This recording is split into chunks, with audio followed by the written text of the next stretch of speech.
If you're running a private practice and your schedule says that you've got 100 visits booked, but your team is staring at empty slots, you don't have a marketing problem. You have a staffing and people systems problem.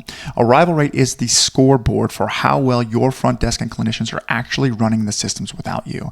In this episode, I'm going to show you how to track clinic-wide arrival rate, what low arrival rate is really costing you, and the simple 7-step people system that your team can run so 9 out of 10 scheduled visits actually show without you chasing every patient. Welcome to the show, ladies and gentlemen. It is what episode is it? This is episode 5 of the Private Practice Scorecard. Why your schedule looks full, but patients aren't showing up. So that's the name of the episode today. Today we're going to talk about arrival rate. It's a pretty hot topic. A lot of people like this topic. How do I get people to show up? I remember what it was like I still remember what it's like to look at a schedule that's empty. That's scary. That's a scary feeling. It makes you feel like a failure in a lot of ways. It makes you feel like you're just not doing a good job, or that somebody's not doing a good job. There's a ball being dropped, right?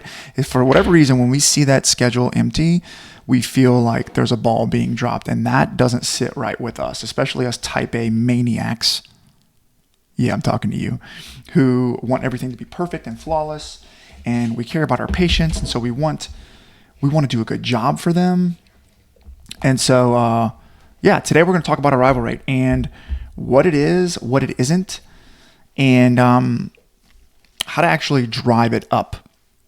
Okay, and so I've got a few things set up today. I'm going to try something new. I've got my iPad that I'm going to kind of be zooming in and out of, hopefully to add some context to the conversation today, and ideally help you walk away with some real, actionable, tangible value that you can implement today to make more money, to create more freedom in your business. All right. And so let's talk about it. What is arrival rate?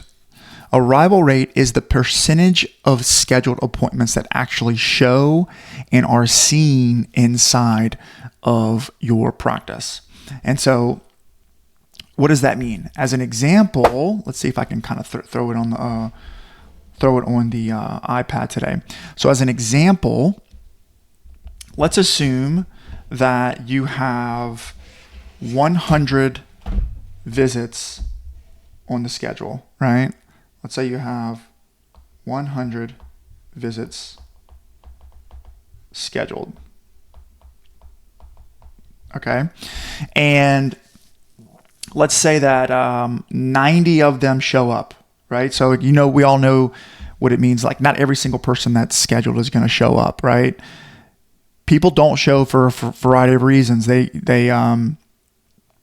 things come up, they get busy, they don't see the value, whatever. There's an objection that they have that wasn't managed or handled, and they don't show up. So let's say 90 show, or we're going to call that arrive, right? Okay. By the way, I'm terrible at spelling, so if I misspell something, don't judge me, because I'm just not good at it. So that means that you have a 90% arrival rate. Another synonym for that is going to be show rate. You have a 90% show rate, or you have a 90%, 90% arrivals. That's just a few synonyms that you'll hear spoken about. All right.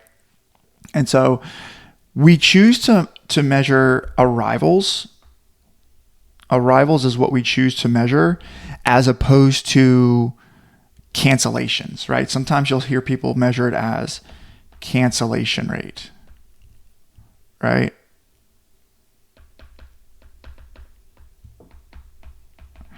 Essentially, that's the same thing, okay? So cancellation rate, it's measuring the same thing, but I like to use arrival.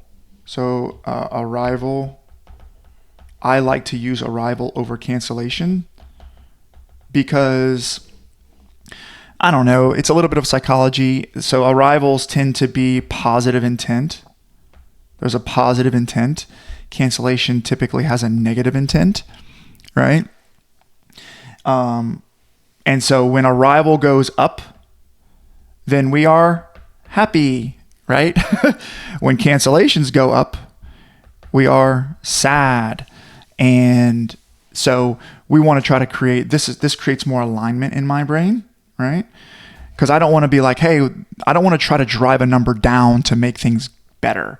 I want to drive a number up more, I want to create that alignment. And so for those reasons, I like to use arrival rate over cancellation rate. And so psychologically, it's easier to rally the team around increasing something good versus obsessing over lowering something bad. Okay. So that's the main reason why I choose arrival rate. Okay. And so let's talk about the cost, because there's real costs when patients don't show up, and you guys are probably really familiar with them already, and we covered some of them in our new patient arrival rate, and they're very similar. But there's some real cost associated when patients don't show up. All right, so I'm going to say there's probably 3 main costs, but cost number one is going to be the cultural impact. All right. So when you have empty slots on the calendar, your team starts to question the value of the work that they're doing, right? It's a subtle form of rejection, right? Patients are choosing something else over choosing you. And so that can beat your team down over time. That can beat you down over time. That can beat the team down over time. And it can make your team feel like, you know what, or it can make your team start to question, like, maybe what we do is not quite valuable. Maybe people don't like what we do. People don't like me, etc. Okay, so that's number one. There's a cultural impact.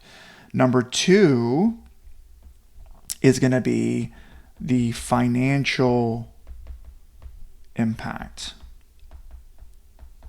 All right. So each missed visit is lost top line revenue, period. Okay. Each missed visit is top line revenue. Maybe that visit costed you, was a potential of $80. Maybe it was $150. In this episode, we'll use $100 as simple math, but every time somebody cancels, you lose $100. All right. You lose $100.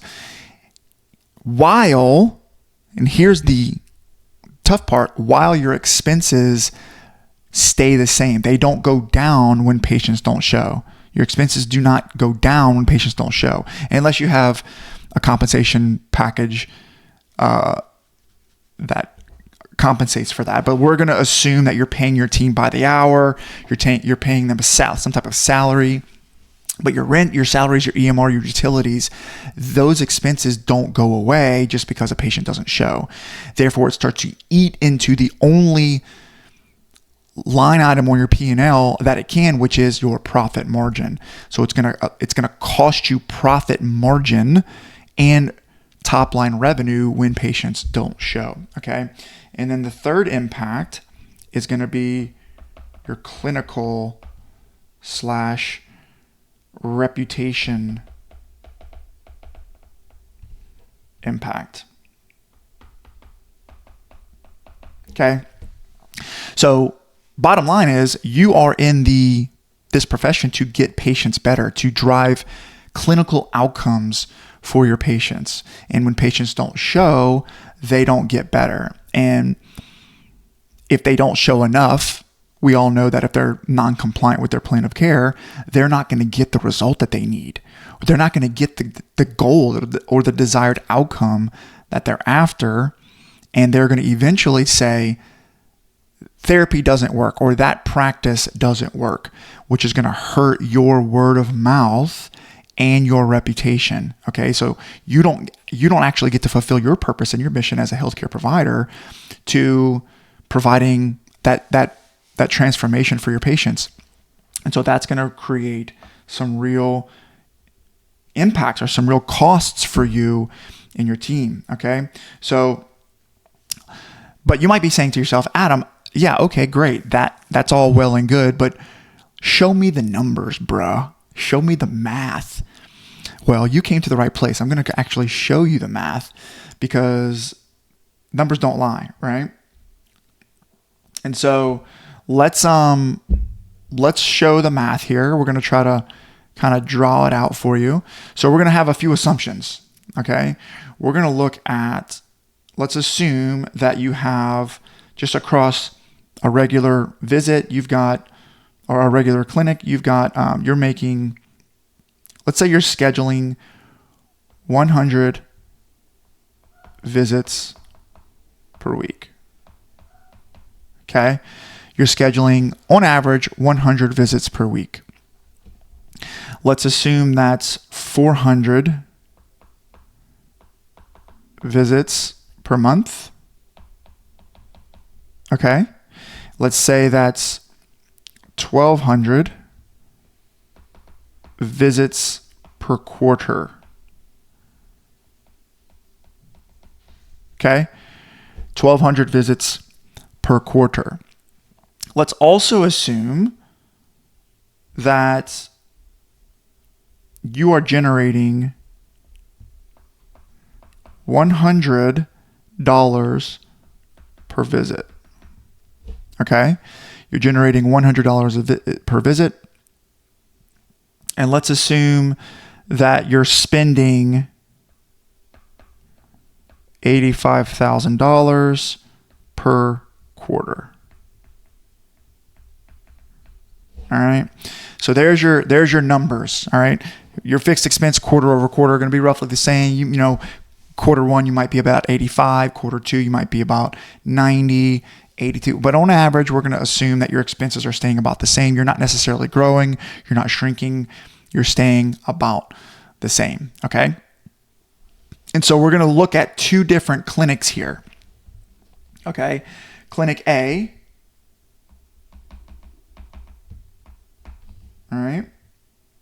Clinic A. We're going to assume that Clinic A is doing a 75% arrival rate. All right. So Clinic A is 75% arrival rate. And so for the quarter, if we take 1,200 visits and multiply it by 75%, that means you're going to complete roughly 900 visits. 900 visits per quarter. Okay. And so we can look at 900 visits multiplied by $100 per visit. That's going to give you, what happens if I solve that? Look at there. $90,000 per quarter.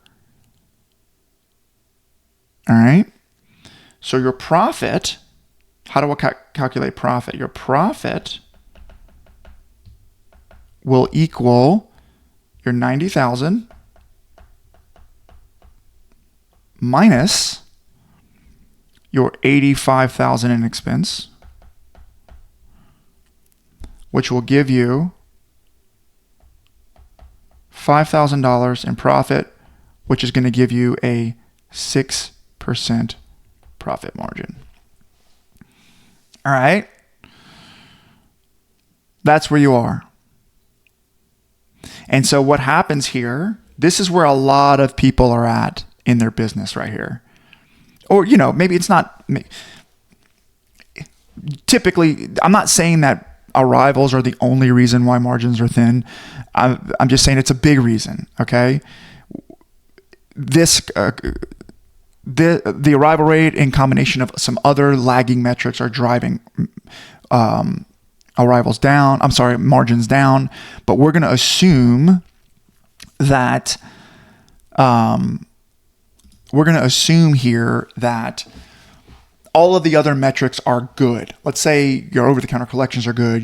Your everything else is generally good. In this scenario, we're going to assume that your arrival rate is the primary constraint in your declining profit margins. Okay, and so what happens here? This is where a lot of people find themselves in their private practice. A lot of people find themselves here. And the typical reaction to a scenario kind of like this is, number one, we need more new patients, right? Or the number two is reimbursements suck. That's number two. That's another big one. Or number three is my expenses are too high. Something along those lines. Instead of actually defining the thing, the emotional reaction is to define one of those three things as the key problem. And the problem is with that is that if we drive more new patients into this system, what will happen is your profit margins will not scale. You will continue to stay at 6%. Your arrival rates will be the same at 75% and your margins will be the same at 6%. Now, you might have a little bit more money. Let's say you might go from 5,000 to 7,000, but your margins will stay the same. All right. And so top line revenue cannot drive margins if your arrival rate stays at 75%. All right. So let's look at Clinic B. Let's look at a different scenario. Okay. Clinic B.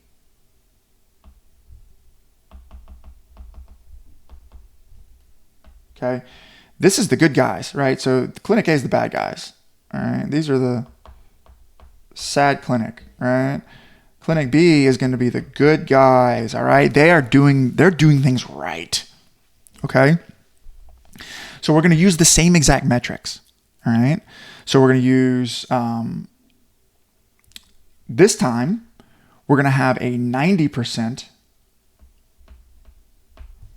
arrival rate. All right. 90% arrival rate. And we're going to say that 1,200 visits a quarter multiplied by 90% will equal 1,080 visits per quarter. Okay. We'll put a little note here, visits per quarter. So you're already driving volume here. Okay. Now let's do the math here. So let's say 1,080 visits per quarter multiplied by your $100 a visit equals, and I'm going to have to do it myself. There you go. $108,000 per quarter. All right. And so your profit here is going to equal your 108,000. All right. Minus your expenses. Remember, your expenses do not go up, which is going to equal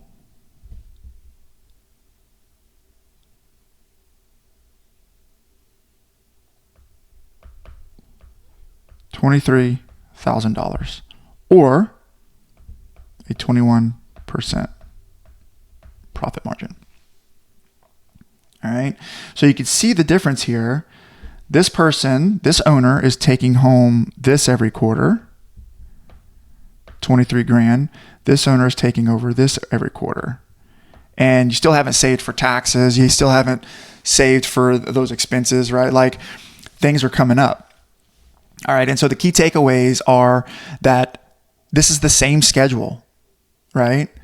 The same schedule, the same schedule volume, right? You still have 100 visits per week.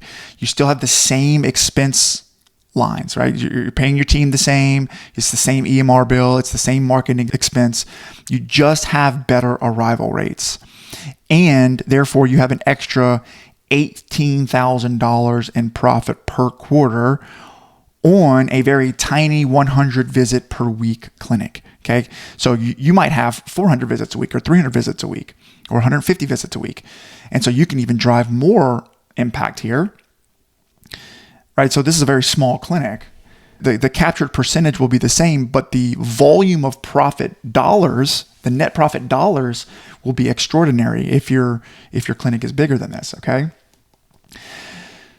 Your margin will scale with your efficiency, not your volume, okay? So as you become more efficient, your net margin percentage will scale, not just your top line volume. And so that extra margin, right, that extra margin percentage gives you options. All right, will give you options. You'll be able to pay your people more. Therefore, you'll be able to hire better people. You'll be able to build leaders. You'll be able to build middle management in your clinic. Maybe you have a clinic director. You'll be able to invest in systems. Maybe there's some automations that you can invest in, or better software, or some AI systems. You can open up multiple locations. You'll be able to scale your business up. Maybe you'll be able to take some time off, right?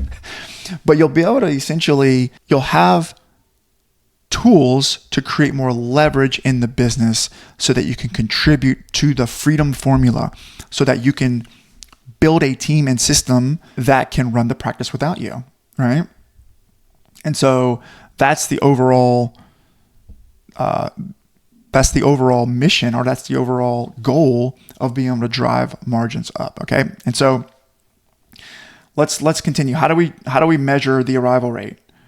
All right. So this is pretty simple. It doesn't have to be it doesn't have to be super complicated, but the way that I've always run my practices is that the front desk owns the metric. The front desk is accountable to the arrival rate percentage. Everybody is responsible, but the front desk is accountable, meaning the front desk is the person who counts. They are the person who measures it. They're the person that problem solves around it, owns the solution around it. Not necessarily owns the solution, but owns bringing it to our awareness and enrolling the team into actually solving the arrival rate issue. However, everybody on the team is responsible for it. So your techs, your clinicians, your marketing people, everybody is responsible for the arrival rate. The arrival rate is typically a lagging indicator, right? If you did watch the previous episode, we talked about the difference between lagging indicator versus a leading indicator. Lagging indicators are typically going to be those that help us understand the performance what we did, right? It's gonna be the thing that tells the story of what we did, of what actually happened. So we're gonna look in the past, and we're gonna collect data from the past, i.e. lagging, so that we can measure our performance of what we did, as opposed to leading indicators help us make projections on what's to come in the future. Now, you can use arrival rate as a projection tool. Different episode. I'm going to make some episodes on that later on. But for most of us, we just want to understand that this is a lagging indicator of basically what happened last week. And so what we want to do is I typically recommend measuring this honestly daily. This needs to be measured daily, but we're going to report on it weekly. Okay. And so each Monday, all right, each Monday, let's say by 12 o'clock p.m., we want to measure this statistic at the front desk, right? And so column A, if you can imagine, column A will be week. This will be column A. This is kind of a spreadsheet, right? Column A will be week. By the way, guys, I don't know if you realize I am an expert artist. So this is flawless execution of my drawing skills right here. Okay. Column B will be total visits scheduled, right? Okay. Total visits scheduled. I'll tell you what, guys. I'm gonna pause this for a second and run this back.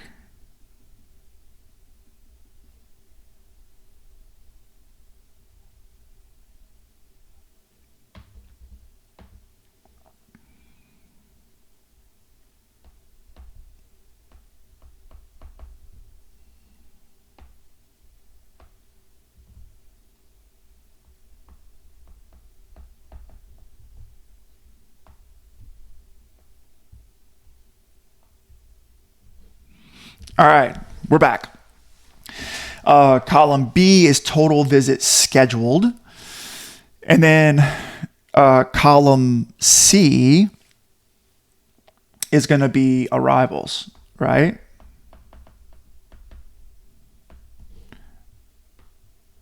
And then column D will be your arrival rate percentage. All right. So that's kind of how it works, if you can imagine a spreadsheet there. And so your target is going to be greater than or equal to 90% arrival rates. All right, that's your target, greater than or equal to 90% arrival rate. And for clarity, arrivals are going to be patient shows, right? Patients that actually showed up to their scheduled appointment, or they rescheduled outside 24 hours of their scheduled appointment, right? That gives you some real time to actually refill that appointment, okay? A cancellation or a no-show is going to be any change within 24 hours of the appointment day and time, okay? No matter what EMR label says, right? It's, if that appointment was changed, modified, manipulated within 24 hours of the time, that we're gonna classify that as a cancellation or a no-show. All right. And so in this example, it's going to be, let's say, this is just like a general example. This is week 1. You might even put like a date range there.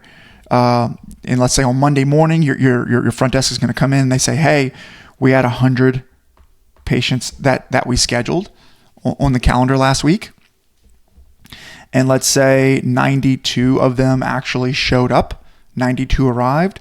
Therefore, column D is just going to be column C divided by column B, which is going to be 92% arrival rate. So ideally, like, we would want to make this like happy, like maybe we can do some conditional formatting in that spreadsheet to make it turn green as like, yay, good, right?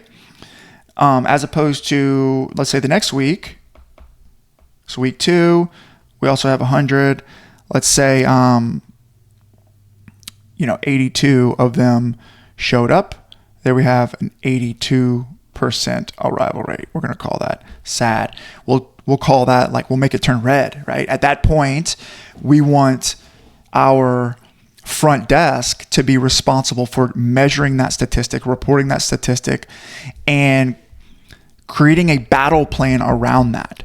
Meaning, okay, what are the 3 specific actions that we're going to take this week in order to drive this number back up to above 90%? And I want that battle plan in writing. We typically pick 3 things, and we're going to report on that battle plan daily to make sure that we're driving that up. Okay, so that's just a level of accountability, an idea that you can run with your team. All right, and so that's a general idea of how that would work on a spreadsheet. That's how you measure it. Okay. So now let's talk about, how do you fix it? All right. So in this example, let's say you're riding around 82%. Okay. What do we do? Okay. What do we do about it? What do we do about it? This is what this is all about. Okay. What do we do about it? Well, I'm going to tell you right now how to do it. There's a 7-step process. Okay? There's a 7-step arrival rate process, in my opinion. I'm sure you can micromanage it and get it down to greater steps. And I'm going to try to give you guys as much detail as I can on a single YouTube video. If you have any other questions or, if you have any other specific questions on how to make all this work, just shoot me an email or find me on Facebook, shoot me a DM. Me and my team will reach out to you, okay? All right, so the big mistake here's the one big mistake. Well, there's several big mistakes, but here's one common mistake. The big mistake is thinking that there is a single hack or a single activity that will fix your arrivals. Okay, arrival rate is it's not a single thing. It's kind of like having any good relationship, right? Let's say you're married and you have a spouse. It's not like if I just do this one thing, I'm going to make my marriage perfect. It's actually a system or a series of behaviors and characteristics done over time that are continuously massaged that must kind of all be grooved and smoothed out consistently that will lead to the positive experience with your spouse, right? Arrival rate is the same way. It's behavior change. And so the reality is that it's a chain of events and behaviors across the entire patient life cycle, from intake to a cancellation policy, to having financial commitments, to the initial evaluation sales process, to scheduling, how you manage the schedule, and how you have your reminder systems set up. If any one of those touch points is weak, your arrival rates will suffer and they'll be less than ideal. And so ideally, a perfect scenario, all of those things are perfect and you have a 100% arrival rate. We know that humans don't behave that way, okay? So what we'll talk about is the 7-step process on how to make this work, okay? So step one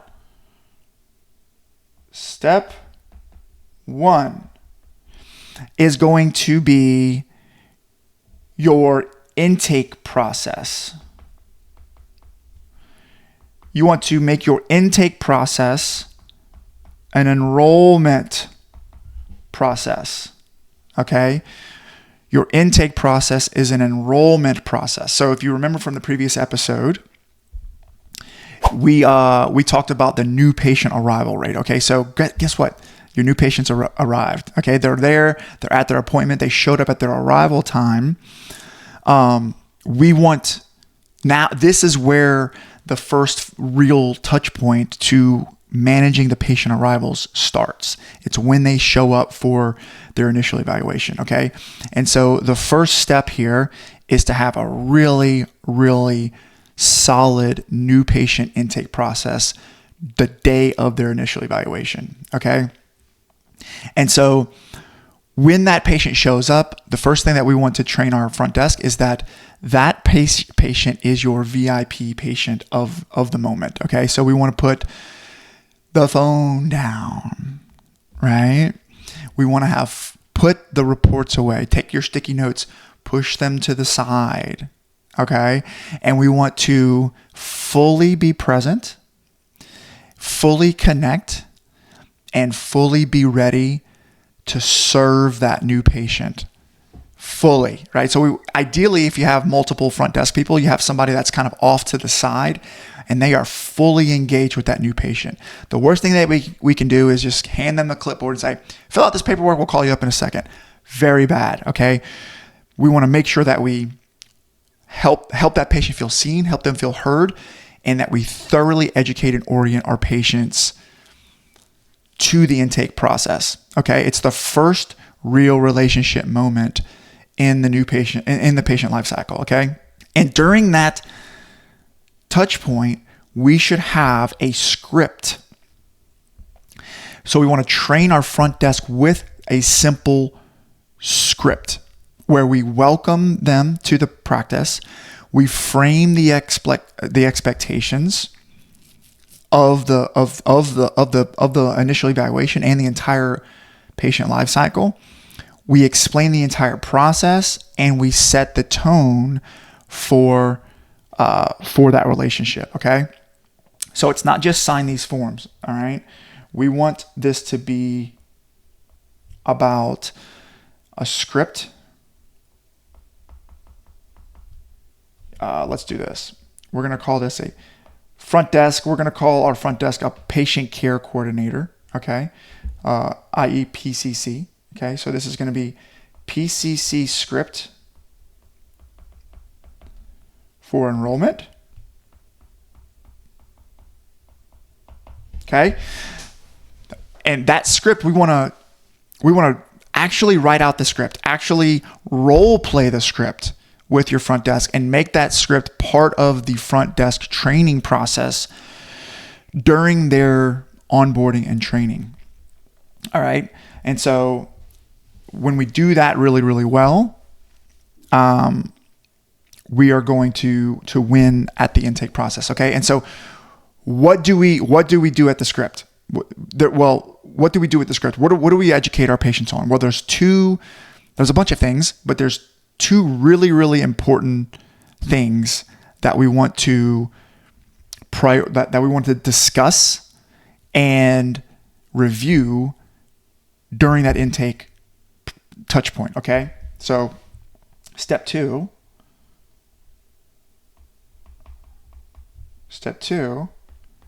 is going to be an explicit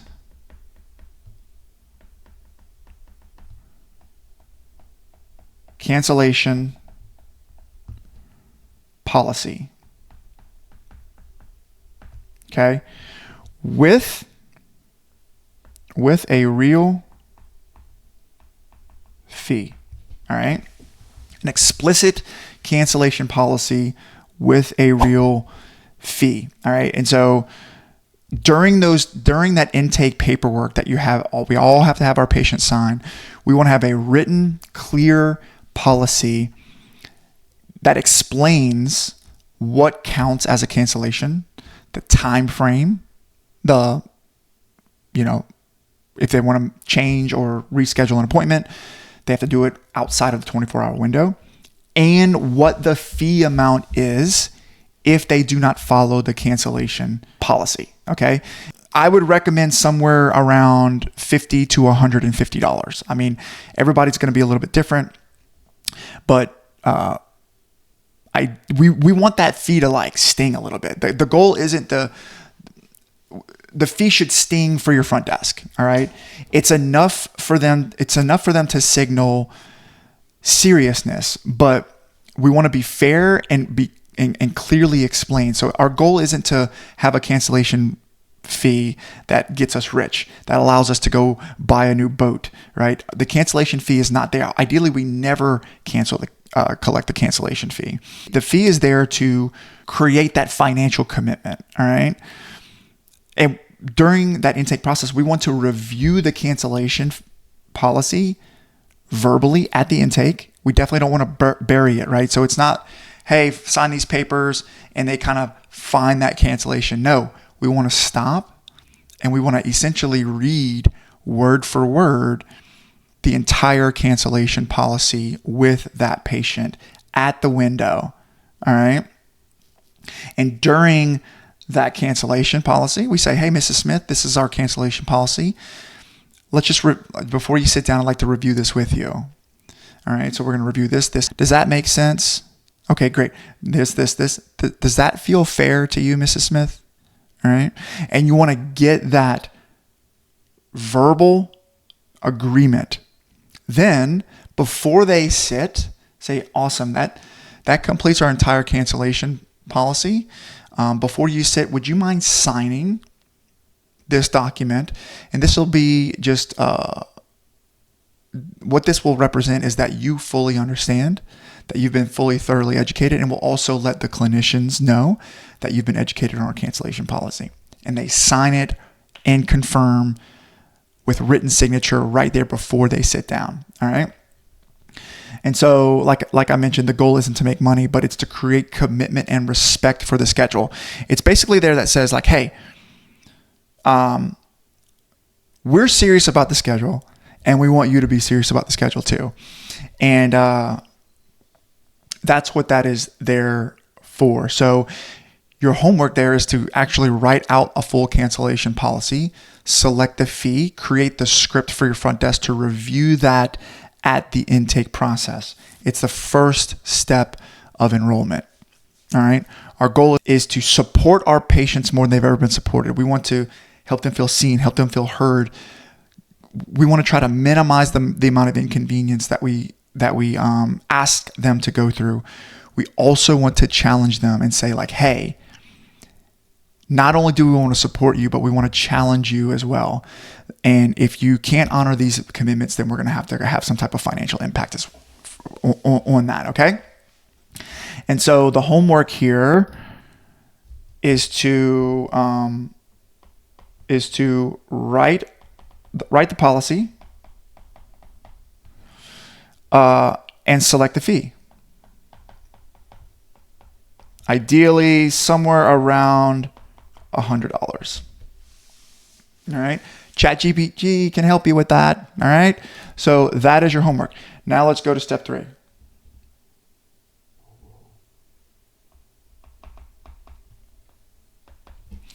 Step 3 is going to be credit card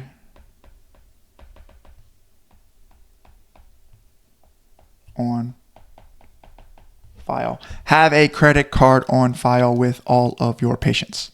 Okay. Your credit card. So you're going to review the financial responsibility at the window before they sit. Okay. So that next piece of paper is going to be the financial responsibility form, because you've already verified their benefits, or you've already reviewed the financial responsibility on the intake phone call. And you're going to say, great, here's your financial. We are going to require you to have a credit card on file to receive care here.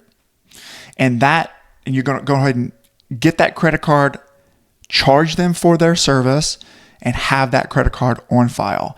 That credit card being on file is a real financial commitment to the plan of care and the cancellation policy that you've outlined with them. Okay. And so this is going to be the bite that is that supports the bark. All right. No, we're not trying to bite our patients.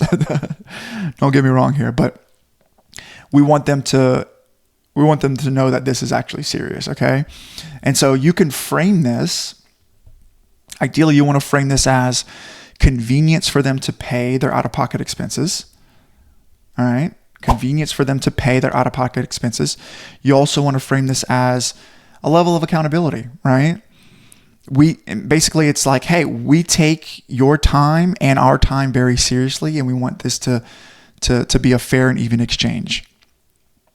And so we create strong emotional buy-in with our patients. We also create strong financial buy-in. Both matter for compliance. There's a lot of people out there that will tell you that you don't need a cancellation fee. You don't need a cancellation policy. That's too mean. And some of them might be true. Okay. Like, I'm not here to tell you that I know everything, but I am here to tell you that once we started putting credit cards on file, all of a sudden, all the cancellations went down and our arrival rates went through the roof, and we started helping more people. So I would strongly advise. I'm just telling you that this is what's worked for me. This is what's worked with the clients that we've worked with, and so this is what I would do. Okay, so your homework for credit card on file is to obviously you want to have a script to frame the CC on file. Okay. Create a script and train your front desk on that. I even like to look at, as a side note, like you could track all of your patients, and because what's going to happen is sometimes your front desk is going to forget this. If you don't track it, if you don't make this a requirement, like this isn't a suggestion, it's a requirement to work here. A requirement to work here is that you must collect all credit cards put a credit card on file for all active patients. A requirement to receive care here is that you must put a credit card on file in order to receive care. So A statistic that you can measure here is the percentage of active patients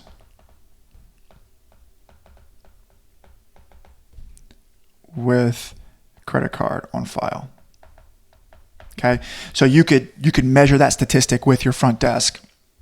Basically, if your EMR is any good, you should be able to track all of the active patients in your EMR list and how many of them or which one of them have a credit card on file, which ones don't. You just run a percentage. That should be 100%. If it's not, then you have to go back and you have to find that patient and get a credit card on file. Okay? So that is step 3. Let's go to step 4. Step 4 is going to be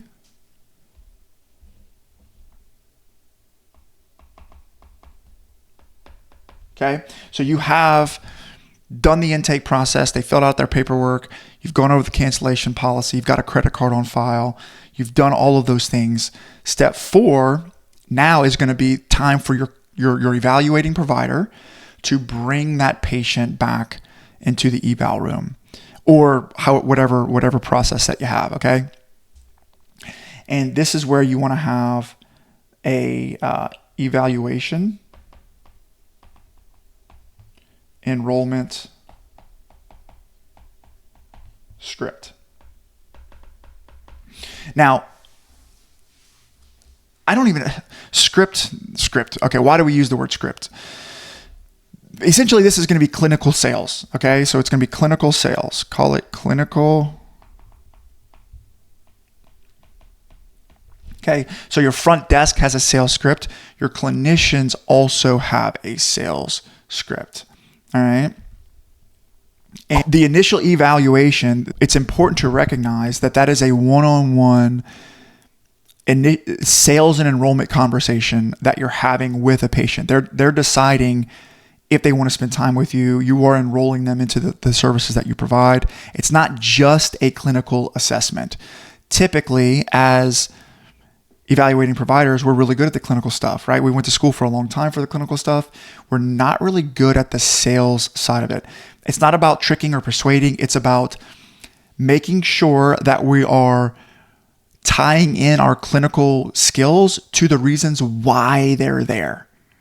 And the reasons why they're there isn't found usually in some type of peer-reviewed case study. It's the deeper emotional reasons that are driving them there. And if we're not tying them in to the emotional reasons, then those patients aren't going to feel heard. All right. And so the point is, you want to have a sales framework script for your clinicians, okay, that clarifies the problem, the deeper emotional problem, and the deeper desired outcome as to why they're there. All right. That explains the plan of care and the expected visits that are associated with that plan of care. And it asks for explicit commitment to the plan of care. And so you want to train and role play with your clinicians and not leave that up to chance. And so I'm going to stop here for a second because I just want to kind of clarify a few things. Number one, your clinicians, ideally, we want to continue to have autonomy and independence in clinical care. That's not what this is about. This isn't about turning your clinicians into robots that have to say exactly what you want them to say. This is about giving your clinicians a tool and a framework that allows them to operate within. All right. And so I always like to follow SOAP framework, the SOAP note, and you could build a sales methodology within the SOAP framework that's easy to follow and that 95+% of your patients will easily fall into. Now, there may be some extenuating circumstances where patients need a different approach or that sales framework kind of doesn't cleanly align with them, and that's fine. But we still nevertheless want to have that framework, okay? And if you don't have that, what's going to happen is you and your clinicians will be conducting those initial evaluations in a different way. You'll be saying different things, and the enrollment strength of your initial evaluations will vary, and therefore the product that you deliver at your practice will vary, which is ultimately the thing that you can't do if you want to ever have freedom. You must provide a consistent experience. And if you want to do that, you have to have a consistent enrollment process. Okay. So your homework here, if you need listen, you can easily find this on ChatGPT or Claude. You can role play with ChatGPT and Claude. You don't need me to write you a sales script. However, I'm happy to send you over an example of the one that I have. Just shoot me a DM or send me an email. All right. But you want to write the script. Okay. You want to role play the script. Okay. And you want to add to onboarding process. Okay.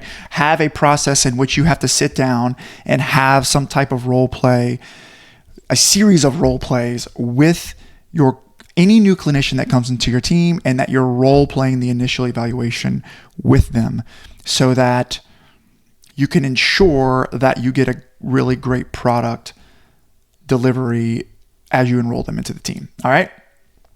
So we beat that to death. Let's go to the next step. How about that? Next step, step 5. Okay, if you do a really good job at the initial evaluation, you have a final step. They've agreed to your plan of care. You're going to walk them up to the front desk, and you're going to have some level of authority. And you'll say, hey, Angel, just interviewed Mrs. Smith. This is what we agreed to.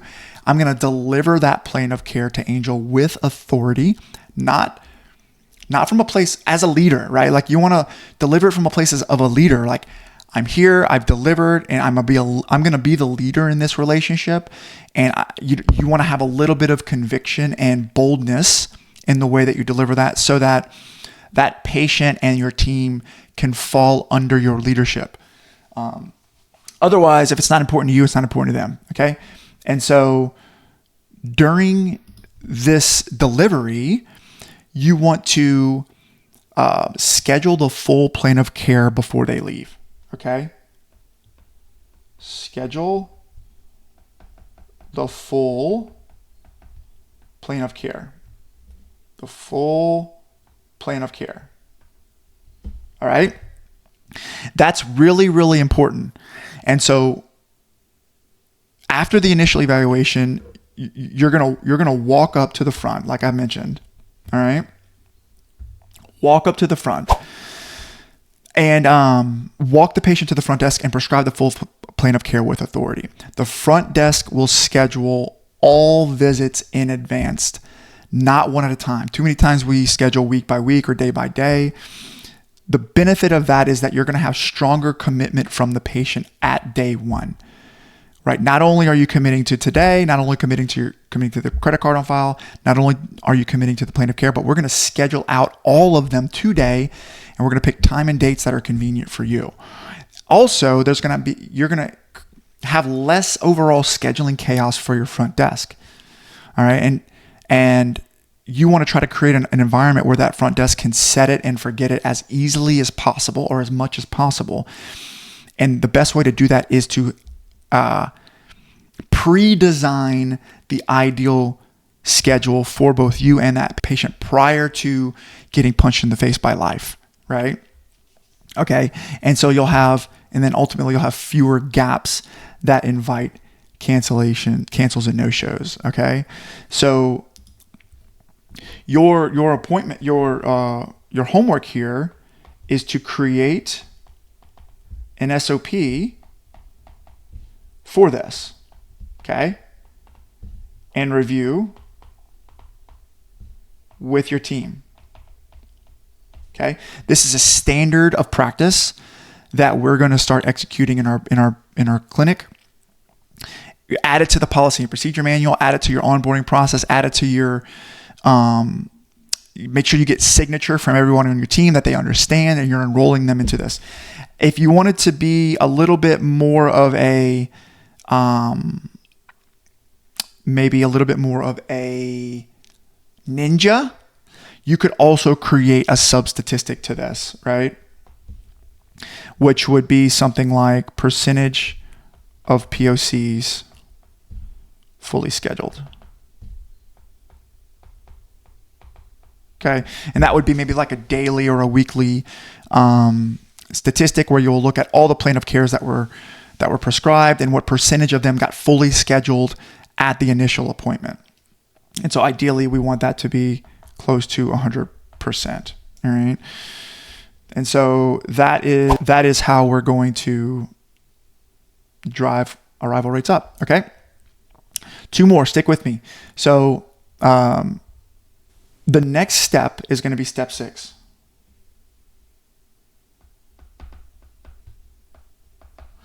Step 6 is build strong reminders. All right. Reminder systems. You have to accept that life is noisy, life is busy, and reminders will support your good intentions, right? Because everyone's bought in at the initial eval. You block off an hour.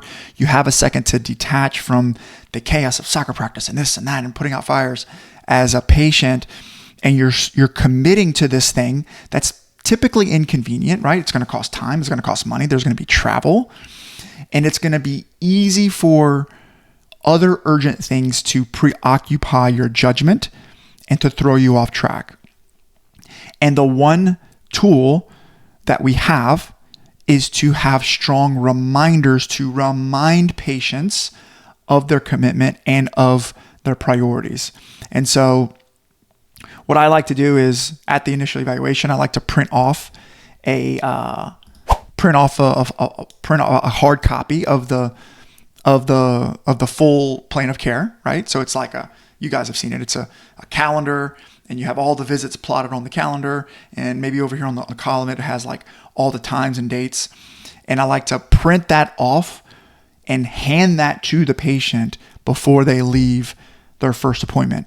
That way, and I just tell them like, hey, stick this on your fridge, stick this somewhere convenient, put this in your wallet or whatever it's going to be.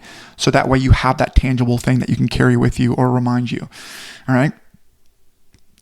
In addition to that, you're also going to have your EMR or your CRM automated reminders, right? This is going to be typically text and email reminders that will go out to your patients, reminding them of their appointment. All right. So make sure if your EMR is going to charge you an extra $99 a month to use that tool, pay it. It's worth it. All you have to do is capture one extra visit. It's worth it. Spend the money on the things that make you money. And this is one that will make you money. Driving arrivals up will make you tons and tons of money. Okay. And then the last thing would be some type of manual outreach, like a manual phone call from you if needed, right? So if a patient cancels or no shows, you pick up the phone and call them. Say, hey, Mrs. Smith, where you at? Right? So those are the tools that you have. And a general rule of thumb is that you want to remind people more than you feel is necessary. Remind people a little bit more than you think is normal, because our tendency is to be passive and to not bug people.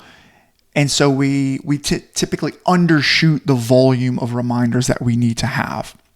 And so the highest intensity example of a reminder system is this, okay?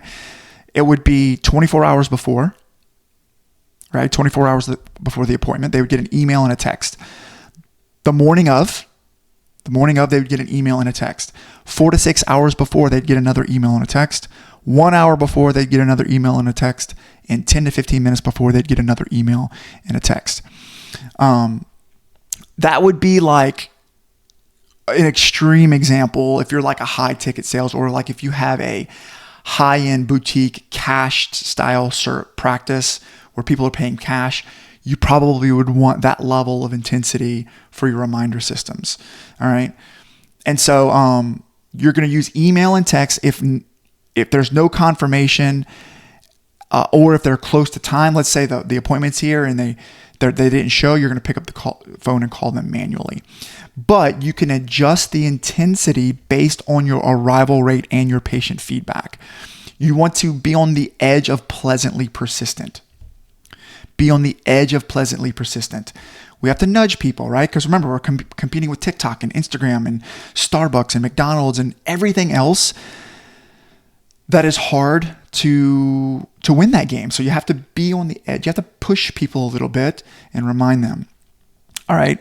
And if patients are calling you and saying like, dude, you're freaking blowing up my messages, you need to stop. If you get a few of those, you might want to dial it back a little bit, but you want to be on the edge of pleasantly persistent. All right. And so your homework here is going to be build your reminder system. Okay. Build your reminder system and have it plugged into your EMR, your CRM, and your manual outputs at the front desk. Okay. Step 7. This is going to be the last one, and it's daily measurement.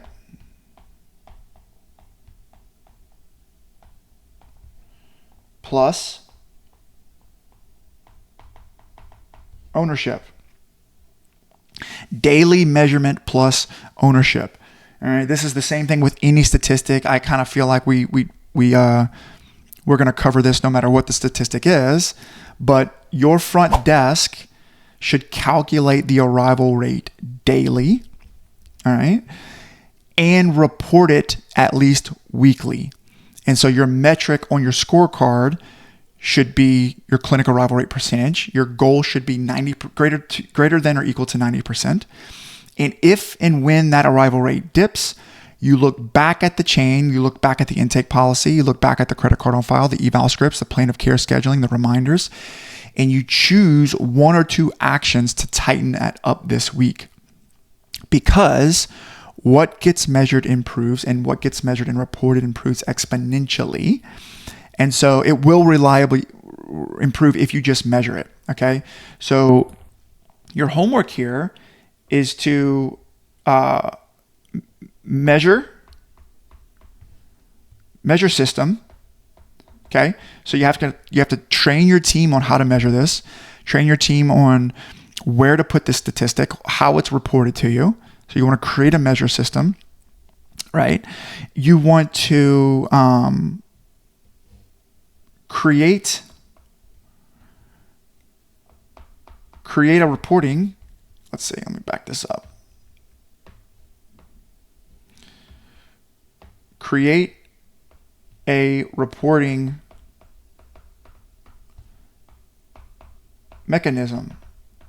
Okay, so typically that would look something like a daily email or a weekly email report to you, and some type of meeting cadence.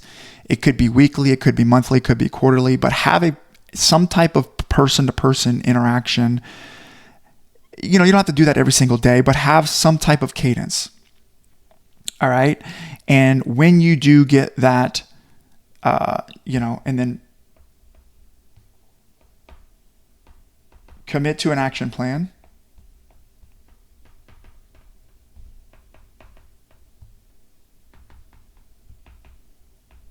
Okay.